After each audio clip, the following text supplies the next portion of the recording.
2014년 2월 9일 하나님께서 우리에게 주시는 말씀은 마태복음 8장 23절에서 34절입니다.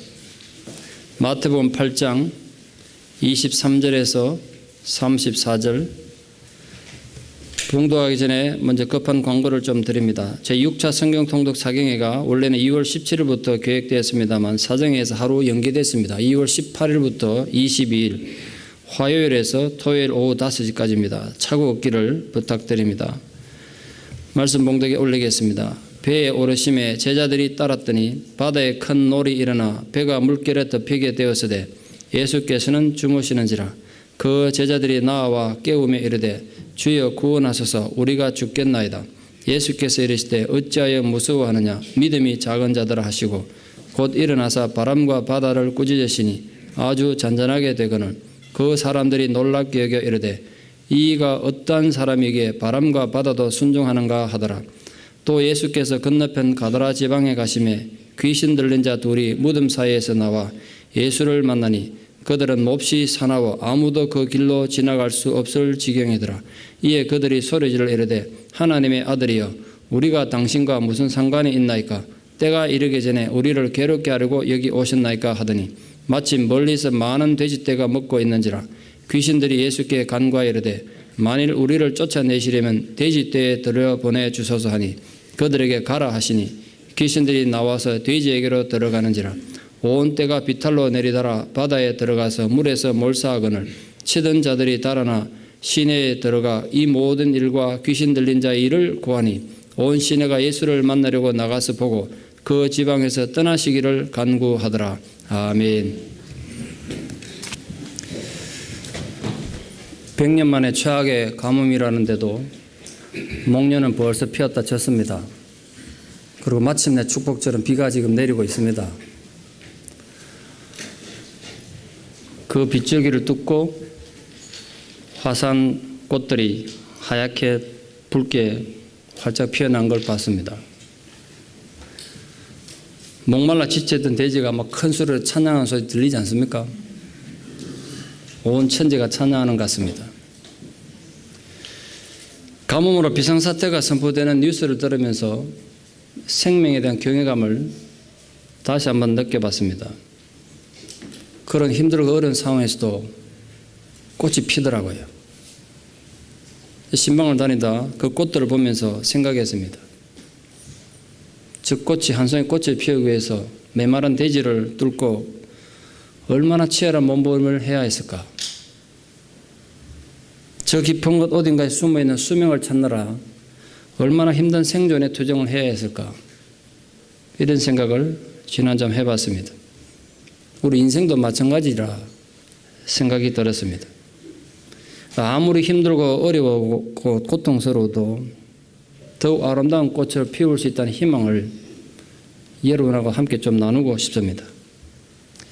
부디 소망하기는 여러분 인생에도 화사한 봄날이 찾아와서 향기로운 꽃들로 여러분 인생이 좀 피어난 은혜가 있기를 축복합니다. 우리 인생을 흔히 항해에다 비유하고 인생에 마주치는 고난을 풍랑 만난 배에 비유하곤 합니다. 한 여자의 일생, 한 인간의 일생이 이렇게도 풍랑이 계속될 수 있을까 싶은 한 가슴 아픈 여인의 사연을 소개하는 것으로 설교를 시작합니다. 경기도 김포에 사는 신은환이라는 여자분 얘기입니다. 그녀 9살 때 아버지가 동네 마당과 바람에 나서 엄마를 때려서 강제로 쫓아내며 이혼했습니다. 엄마는 도망치듯 집을 나가서 두 번 다시 돌아오지 않았습니다. 아버지는 다방마당가도 오래 가지 못했고 2년 뒤에 다시 다른 여자를 만나 재혼했습니다. 그 바람에 핏줄 하나 섞이지 않은 이복 언니 둘, 이복 오빠 한 명이 생겼습니다. 새엄마는 술, 담배에 젖어 사는 알코올 중독자였고 어린 어부딸에게 늘 술심부름을 시켰습니다. 그런 와중에 아버지는 어린 딸에게도 계속 폭력을 휘둘렀습니다. 새엄마의 술주정과 아빠의 사업 실패로 두 분이 다투는 횟수가 점점 많아졌고 결국 아버지는 다시 이혼 도장을 찍었습니다. 그 바람에 결국 비탈게 흐름한 단칸방으로 쫓겨났습니다.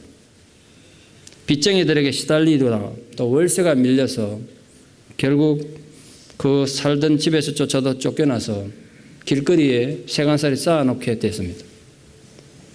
길거리에 세간살이 잔뜩 쌓아놓고 어린 딸을 보고 아버지가 이렇게 말했습니다. 짐 잘 지키고 있어라.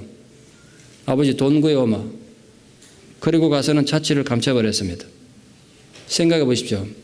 길거리에서 세간살이 잔뜩 쌓아놓고 아버지 돈 구해오기로 눈이 빠지게 기다리고 있어서 어린 딸의 심정을 기다리다 지친 딸은 자기가 가질 수 있는 간단한 세간사실을 챙겨서 자기하고는 사실은 아무 관계도 없는 핏줄 하나 섞이지 않은 결혼한 언니 집에 얹혀 살게 됩니다. 얼마나 불편하고 힘들었을까요? 얼마나 눈치밥을 먹어야 했겠습니까? 그 어린 딸이 미용실에서 일하게 됩니다. 그리고 그곳에서 언니 소개로 한 남자를 만납니다.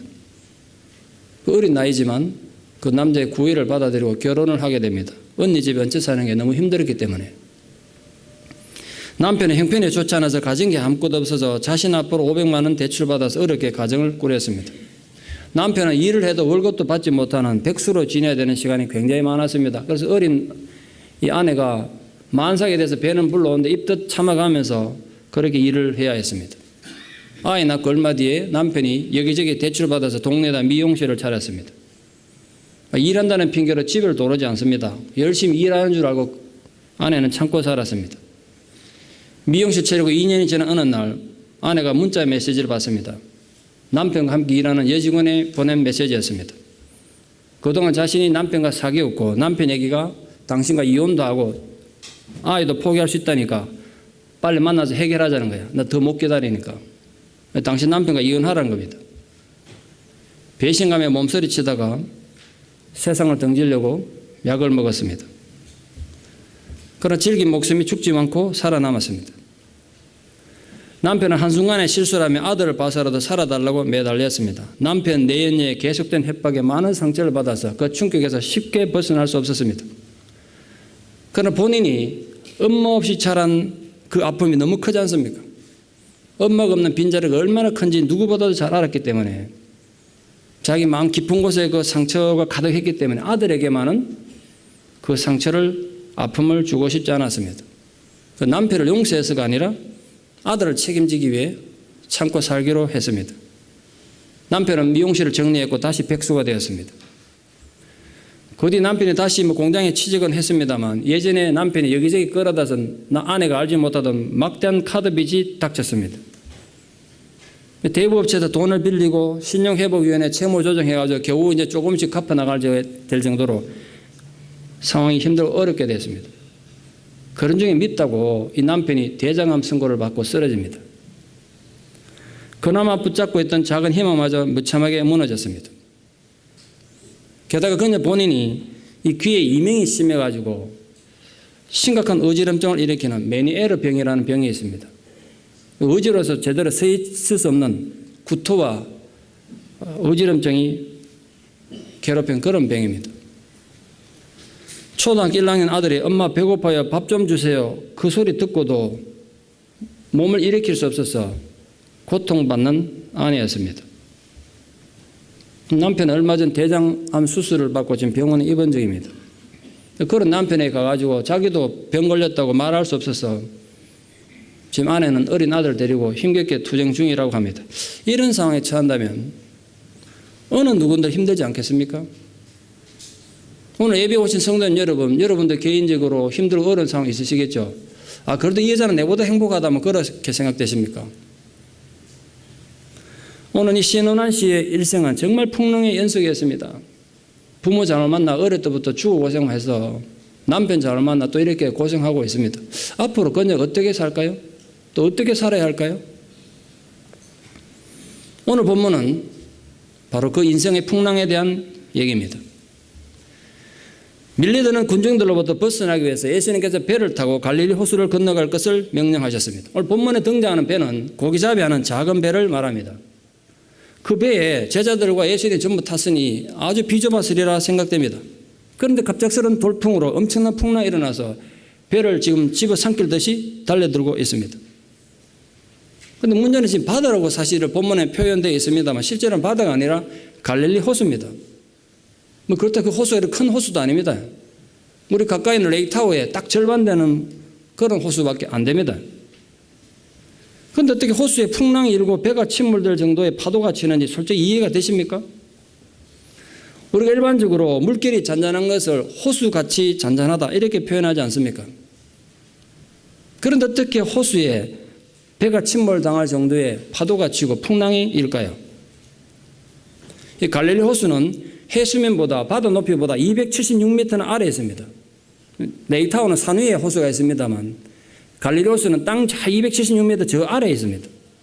그 주변은 높은 산과 고원지대로 둘러싸여 있습니다.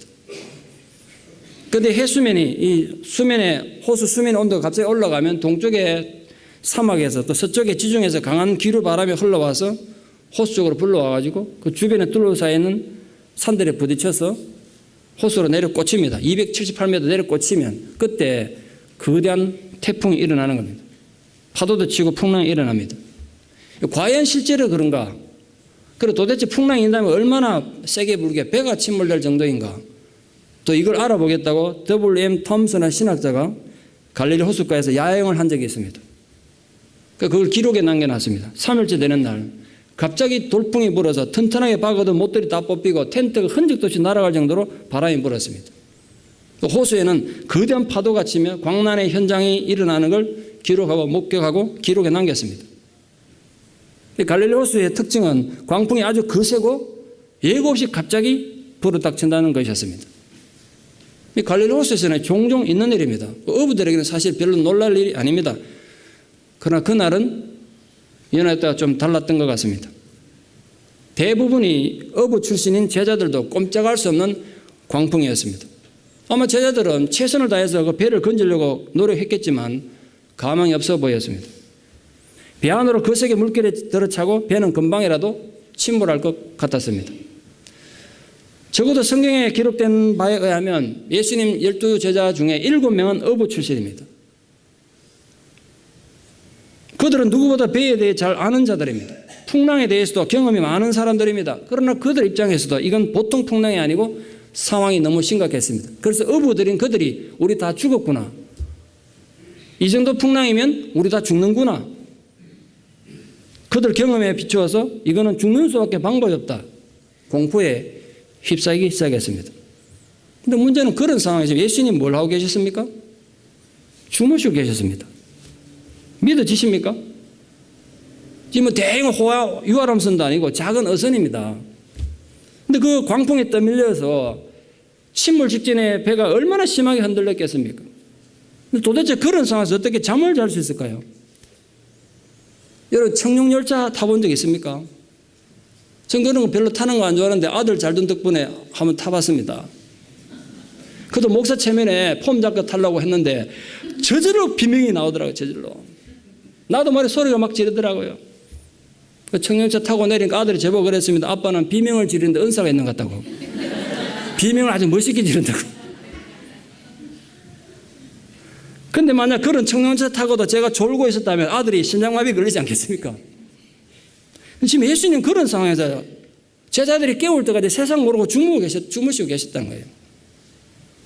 어떤 분들도 이걸 이래 해석합니다. 예수님이 얼마나 피곤하셨으면 그런 상황에서 청룡열차 탄 것 같은 그런 상황에서 잠을 잤겠냐. 뭐 그런 해석합니다. 뭐 그럴 수도 있겠죠. 피곤하셔서 정말 피곤하셔서 그럴 수도 있겠죠.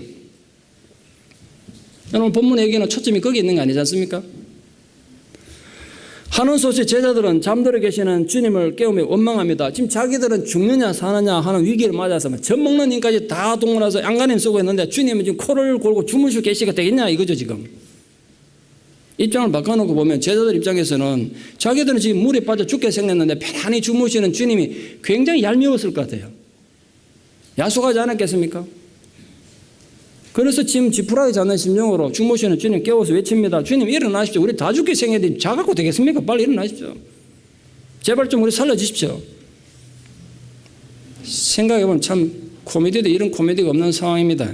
제자들은 바다에서 잔뼈가 굵은 어부들입니다. 그러나 예수님은 바다 경험이 전혀 없는 목수 출신 아닙니까? 그런데 지금 어부들이 목수 보고 풍랑에서 구조해달라고 요청하고 있습니다. 그런 제자들에게 예수님 책망하셨습니다. 뭐라고 하셨나 보십시오. 어찌하여 무서워하느냐? 배 다루는 실력이 모자란 자들아. 이러지 않으셨어요? 믿음이 적은 자들아.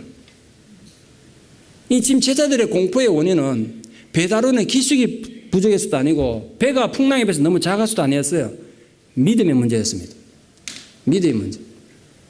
어쩌면 우리가 처한 상황이 비슷할지 몰라요.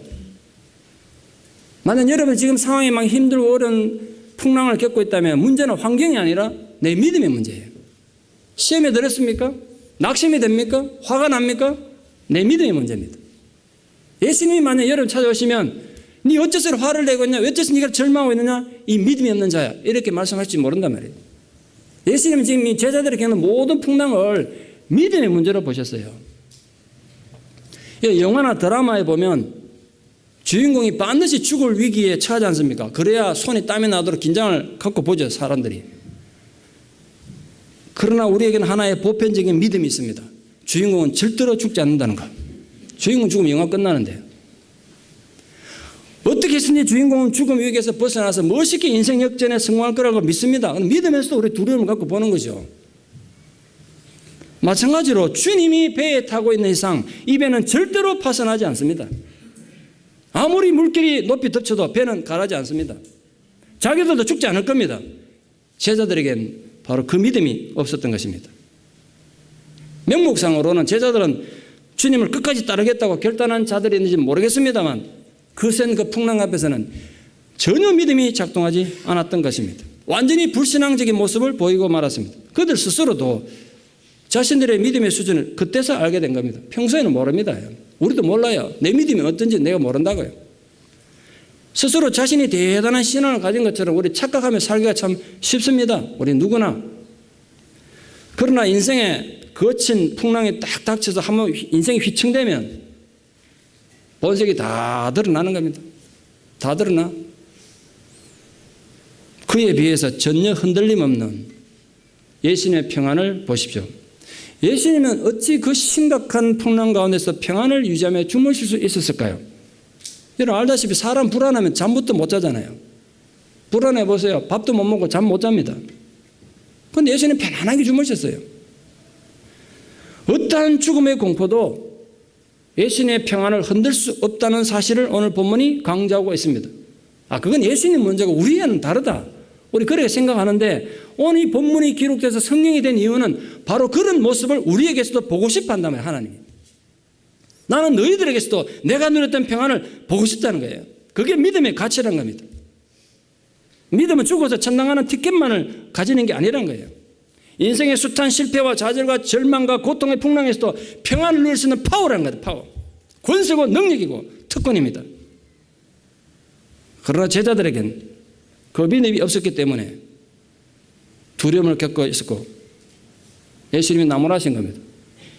막말로 까짓 거 정말 침몰당해 죽으면 천당 가면 되는 거 아닙니까? 우리에게 그 천당에 대한 확신과 현실성이 없으니까 입으로는 하늘나라 천당 그러면서 지금 죽으라면 싫어해 다. 확신이 없어서 그래. 지금 죽으면 천당 가는 거고 아니면 주님이 함께 하시는데 설마 죽게 하겠는가? 이런 이유 있는 배짱을 믿음이라 합니다. 아무런 이유도 없이 억척 부리는 배짱은 허영입니다. 스스로 생각하십시오. 여러분이 가진 건 믿음입니까? 허영입니까? 뭘 갖고 신앙생활 하십니까? 허영으로는 절대 신앙생활 못합니다. 그러므로 오늘 본문은 갑자기 돌풍을 맞은 변덕스러운 날씨에 대한 것이 절대로 아닙니다. 현대를 살아가는 우리에게 오늘 본문을 주는 중요한 교훈은 이것입니다. 우리 인생에 어떤 풍랑을 만나도 예수 그리스도의 임재 가운데 있으면 편안하다는 거예요. 주님이 바람을 꾸짖고 바다들어 잔잔하라고 명령하자 일시에 광풍이 먹고 바다가 잔잔해졌지 않습니까? 그러니까 아무리 고통스럽고 슬픈 인생에 쓰라린 광풍이 우리에게 불어닥쳐도 예수님 앞에만 있으면 잔잔해진다는 거예요. 앞서 말씀드린 숱한 인생의 풍랑을 만난 신원한 씨는 자신의 힘든 현실에 대해서 이렇게 고백하고 있습니다. 어느덧 내 나이 불혹입니다. 우리 앞에 또 어떤 시련이 기다릴지 모르겠습니다. 하지만 하늘도 이만하면 모든 시련을 다 준 게 아닐까요? 받아쓰기에서 100점 받았다고 자랑하는 아들을 보며 꿋꿋하게 살아가자고 다짐해 봅니다. 늘 그랬듯이 오뚜기처럼 저는 일어설 것입니다. 이 또한 지나가리라는 믿음을 갖고서. 그것이 풍랑을 잠재우신 주님이 주신 교훈입니다. 뜨거운 고통의 광풍이 불어닥쳐도 예수님 함께 하시면 안전과 평안이 있다는 거예요. 때로는 신앙이 뿌리쳐 흔들리면서 과연 하나님이 살아계신가? 과연 하나님이 나를 사랑하시는가? 의심과 회의의 폭풍이 우리를 덮칠 때도 예수님 앞에만 있다면 견고한 안전과 위로가 있다는 것입니다. 인간의 마음을 뒤흔들어 놓는 모든 인생의 폭풍들은 예수님과 함께하면 평안을 누리게 된다는 것이 오늘 본문의 교훈이란 말이에요. 우리 인생의 폭풍우가 우리 영혼을 뒤흔들어 놓을 때 어떤 폭풍도 넘볼 수 없는 평안이 예수님으로부터 주어진다는 약속이 오늘 갈릴리 바다의 풍랑을 잠잠케 하신 기적의 진짜 의미입니다. 폐병에 걸려 죽어가는 남편을 집에 두고 혼자서 12살, 10살, 6살, 2살의 어린 내 아들을 양육해 했던 게 저희 어머니입니다. 제가 이번에 다시 설교 준비하면서 이제 마지막 삶의 사투를 벌이게 된 어머니를 생각했어요. 어머니 전생에 있어서 가장 힘든 때가 언제였을까? 그때가 생각나더라고요. 바로 그때가 어머니 82년 전생에서 가장 심각한 태풍을 만난 시절 아닌가. 이른 새벽부터 밤 12시까지 빵 만들고 장사하는 건 아버지와 두 분이 해도 참 힘든 일이세요. 그런데 남편 아버지는 병들어 누워있고 어머니 혼자서 그 장사를 전부 다 하면서 우리 어린 아들 넷을 케어했단 말이에요. 제가 이번 다시 생각해보고 참 마음이 너무 아프더라고요. 그때 우리가 너무 어렸어요. 형 12살, 제 10살, 내 밑에 바로 밑에 동생 6살, 그 막내 동생 이제 갓 태어난 2살. 엄마를 돕기에는 저희들이 철이 없었고 너무 어렸단 말이에요.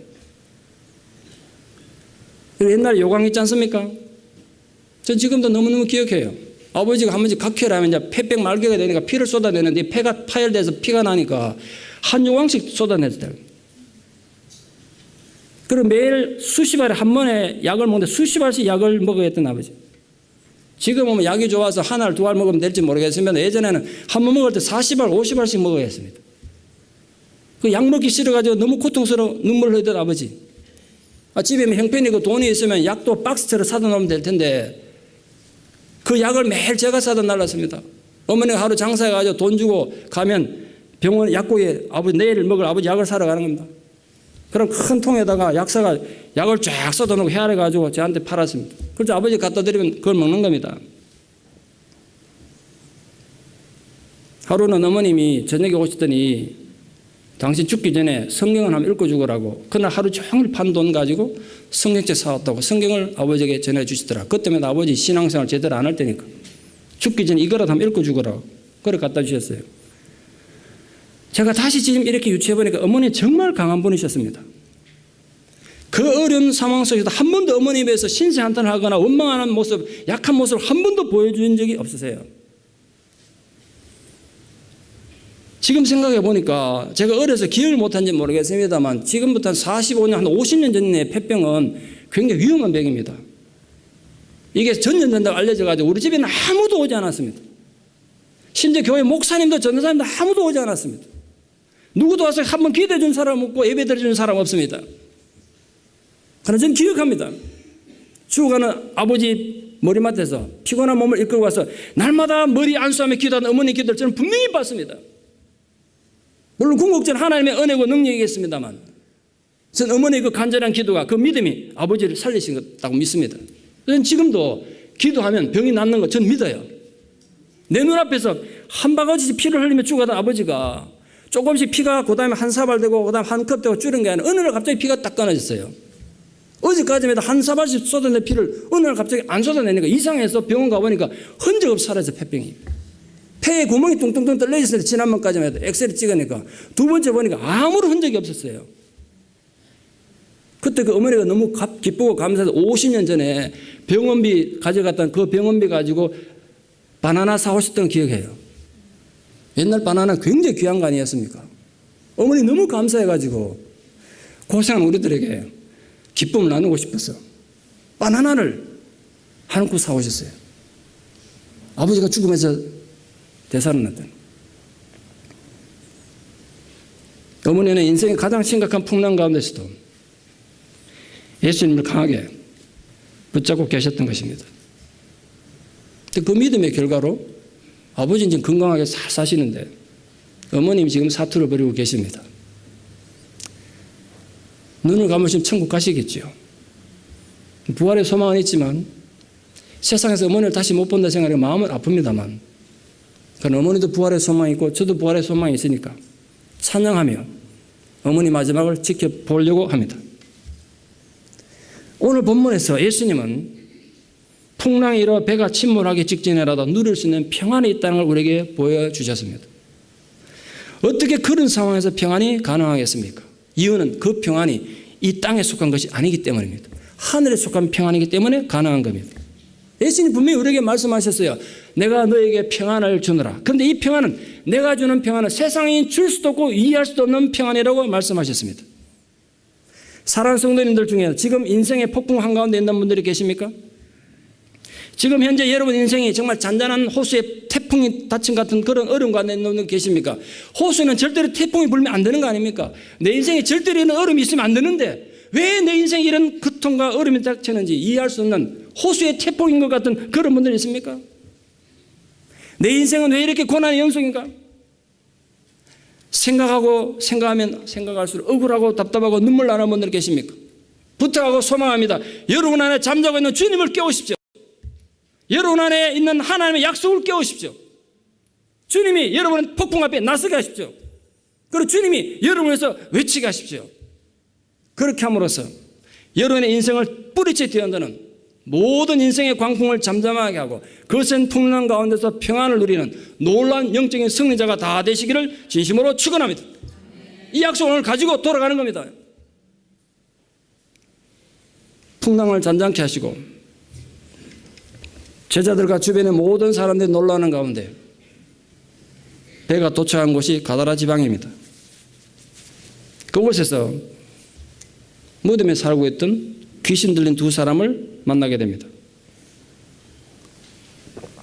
팔레스타인의 무덤은 우리가 흔히 보던 무덤과 완전히 다릅니다. 동굴처럼 생겼습니다. 동굴처럼 파가지고 바위 굴을 판 뒤에 단계적으로 시신을 넣어서 한 가문이 함께 묘지를 사용합니다. 그러니까 유추해보면 오늘 귀신 들린 사람들은 정신이 온전하지 못하니까 그 동굴의 무덤 안에서 썩어가는 시체와 함께 살고 있었던 것 같습니다. 무덤은 결코 인격을 가진 인간이 사는 장소가 아니지 않습니까? 무덤은 종교적으로 부정한 곳이었을 뿐 아니라 사람들과는 완벽히 단절된 곳입니다. 이 사람들이 어떻게 살고 있었을까 생각해 보면 아마도 가족들이 멀리 음식을 갖다 두고 이 사람들 갖다 먹었겠구나. 그 가족들의 돌봄이 없으면 당장 굶어 죽고 말았겠죠. 귀신 들려 무덤에 사는 본인들도 비참한 삶을 살았겠습니다만 그 가족들도 얼마나 비참한 삶을 살았겠습니까? 결국 귀신 들려 정신이 온전하지 못했던 그들은 가족과 이웃과 사회로부터 완전히 소외되어 살고 있었던 것입니다. 사회적으로 분리되어 살던 문둥병자보다 못한 존재들입니다. 그러니 그곳은 당연히 일반인들이 잘 찾지 않는 곳입니다. 본문에 그래 되어 있지 않습니까? 사람들이 찾지 않는 곳이었다고. 사람들이 무서워서 가기 싫어하는 곳이었다고. 그런데 왜 주님이 그곳에 가셨을까요? 우연이었겠습니까? 전 절대로 우연이라 생각하지 않습니다. 예수님 분명히 그들을 만나러 가신 것입니다. 그래서 저는 이 사건에 사람이 치유받았다는 기적적인 사건 이전에 예수님의 뜨거운 인간에 대한 예수님의 뜨거운 사랑을 봅니다. 중요한 것은 귀신들이 예수님이 누구신지 단번에 알아보았다는 사실. 예수님을 가르쳐 하나님의 아들이라고 불렀습니다. 조금 전에 풍랑을 잠잠케 하는 예수님을 보고 사람들은 이분을 몰라보고 도대체 이 사람이 누구기에 초점이 사람이 있습니다. 이 사람이 누구이기에 이런 일까지 행하느냐고 서로 묻고 있는 그들에게 귀신이 지금 대답하는 거예요. 이분은 하나님의 아들이라고. 당신이 우리와 무슨 관계가 있습니까? 때가 이르기 전에 우리를 괴롭게 하려고 오셨습니까? 귀신들은 예수님이 어떤 조치도 하기 전에 예수님 등장으로부터 고통을 받고 있습니다. 그것은 그들의 존재가 결국은 주님의 권위 아래 있다는 걸 보여주는 거 아니겠습니까? 이때 때라는 말은 헬라어로 카이로스라고 하는데 아주 특정한 의미를 가진 어떤 한순간을 의미합니다. 좀 더 풀어 설명하면 하나님 아버지 마지막 심판 때를 말합니다. 귀신들은 마지막 심판 때에 심판을 받아 멸망당할 존재로 운명이 정해진 존재들이에요. 그런데도 마치 자신들이 영원한 존재인 것처럼 속임수로 인간들을 속이고 있는 겁니다. 귀신들은 예수님이 그들을 심판하기 전에 돼지들한테로 들여보내달라고 간구했습니다. 오늘 귀신이 예수님께 간구하는데 좀 주목해야 됩니다. 이건 분명히 마귀의 활동조차도 하나님 주권 안에 있음을 증가합니다. 하나님 허락하지 않으면 못하는 거예요. 귀신들이 돼지떼에 들어가려고 했던 이유는 적어도 그 지방 사람들에게서는 귀중한 재산인 돼지떼를 몰사시킴으로써 사람들 마음속에 예수님을 미워하고 배척하는 생각을 불러일으키고자 했던 것 같습니다. 이 귀신의 강구는 언제나 이렇게 이기적이고 파괴적입니다. 이런 너무 악한 생각, 악을 도모하지 마세요. 그게 도움이 되더라도. 악한 자는 결국 악한 일만 꾀하고 결국은 악한 결과를 낳습니다. 목사든 평신도 마찬가지입니다. 좀 손해보더라도 정도를 걸으시고 하나님 뜻을 추구하십시오. 예수님은 귀신들의 의도를 간파하셨음에도 불구하고 귀신들의 간구를 허락하셨습니다. 이건 예수님이 귀신들의 소원을 들어주셨다거나 공연히 다른 사람 재산에 피해를 끼치고자 했던 건 결코 아닙니다. 예수님의 초점은 지금 귀신들로 고통받는 자의 치유와 회복이 우선이었다는 거예요. 예수님 관심은 거기에만 있었던 거예요. 오늘 돼지의 소유주가 유대인인지 이방인인지는 확실하지 않습니다. 유대인들은 돼지고기를 불결하게 생각해서 먹지 않았습니다. 그러나 로마와 헬라인들은 돼지고기도 먹었을 뿐 아니라 신전 제사에도 사용했기 때문에 팔레스타인에도 돼지 치는 사람들이 많이 있었습니다. 따라서 돼지 소유주는 이방인일 가능성이 높지만 워낙 돈을 좋아하는 유대인들이라 이방인들이 팔기 위해 가지고 돼지 키우는 욕심 많은 유대인일 수도 있습니다. 중요한 건 그건 아니죠. 그런데 마가복음에 의하면 똑같은 본문에 돼지 숫자가 2,000마리라고 합니다. 귀신들은 돼지떼와 함께 호수 깊은 바닥에 그냥 깔아앉아 버렸습니다.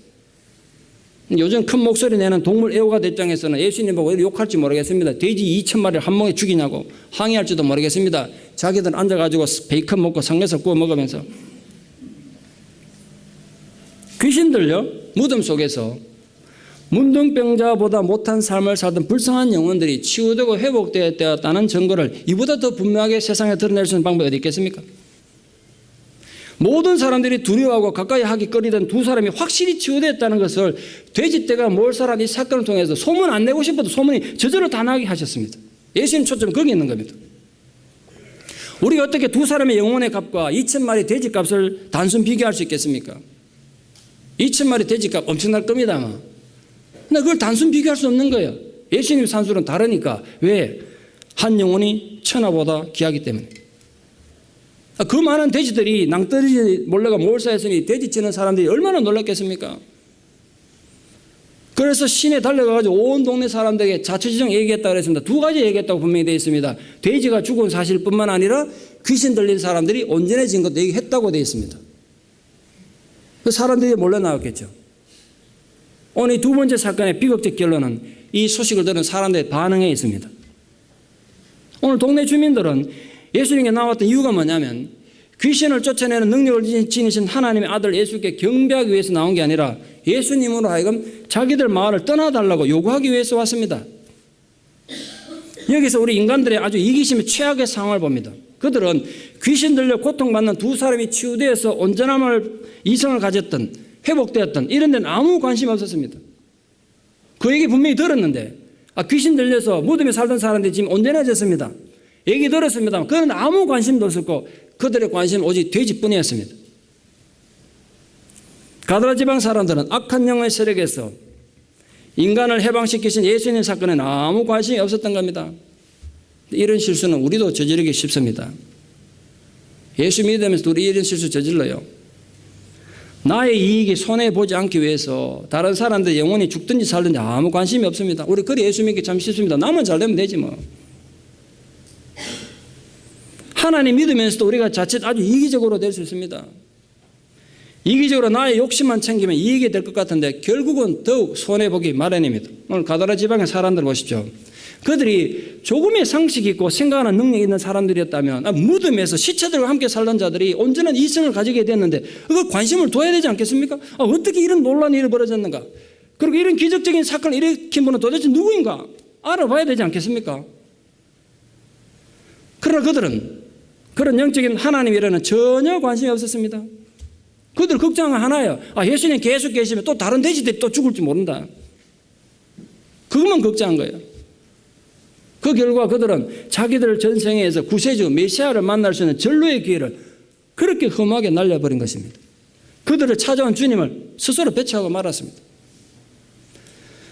그들은 하나님의 나라의 놀라운 축복에 자신들도 참여할 수 있었던 그 소중한 길을 이렇게 날려버리고 말았던 것입니다. 우리는 오늘 본문에서 예수님의 뜨거운 인간애를 봅니다. 세상에서 철저히 버림받았던 자들, 문둥병자보다 못한 삶, 무덤에 살면 죽은 자의 삶 아니겠습니까? 그렇게 버림받고 아무런 소망이 없는 죽은 시체 같던 그들을 치유하고 살리기 위해서 예수님은 전역할 필요 없었던 이방 땅 가다라로 가셨고 사람들이 다니지 않는 무덤가로 일부러 찾아가셨습니다. 그렇다면 바로 그 동일한 주님이 우리들의 비참한 현실에 대해서는 분명히 관심이 많지 않으시겠습니까? 그러므로 여러분 부디 나 혼자 비참한 세상에 살며 고생하고 있다고 절대로 생각하지 마십시오.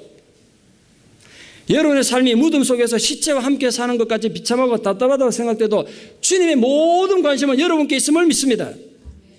주님의 모든 눈길이 여러분에 가 있단 말이에요. 바다의 풍랑이 일어 침몰 직전에 난파선에 서든 귀신 들려 무덤 속에서 썩은 시체들과 살던 불쌍한 영혼들에게든 예수님이 함께 하시면 인간의 문제는 해결된다는 게 오늘 본문의 약속입니다. 지금 한치 앞을 내다볼 수 없는 답답한 현실 속에 숨죽이며 한 발 힘겹게 내디며 살아가는 모든 성도님들께도 주님의 그 크신 위로와 관심이 부어지기를 소망합니다. 그래서 부디 여러분 인생의 풍랑도 하루속히 잔잔해지기를 축원합니다.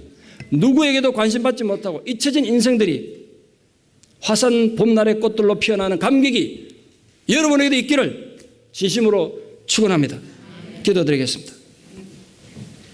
아버지 하나님, 인생이 살다가 잔잔한 호수처럼 평온해야 될 내 삶이 뜻하지 않은 풍랑을 만나 위기를 겪습니다. 난파당해 죽을 것 같습니다. 더 이상 아무런 소망도 희망도 보이지 않습니다. 여기서 이제 내 인생을 끝내고 싶습니다. 그러나 그때도 주님 함께 하시면 풍랑이 잔잔케 될 줄 믿습니다.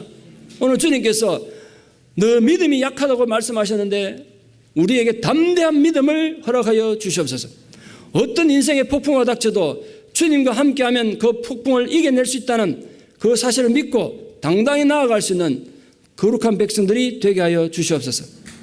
혹시나 우리들이 무덤 속에서 썩은 시체들과 함께 사는 것 같이 세상 사람들에게 무시당하고 억울하고 답답한 삶을 살더라도 주님의 관심은 나에게 부어주고 있음을 믿습니다. 오늘 그 약속과 그 주님의 위로를 가지고 아직은 힘들지만 나를 힘들게 하는 그 삶을 향하여 우리 가족들과 함께 손잡고 용기 있게 나아가는 저희들이 되게 하여 주시옵소서. 예수님 거룩하신 이름으로 기도드리옵나이다. 아멘.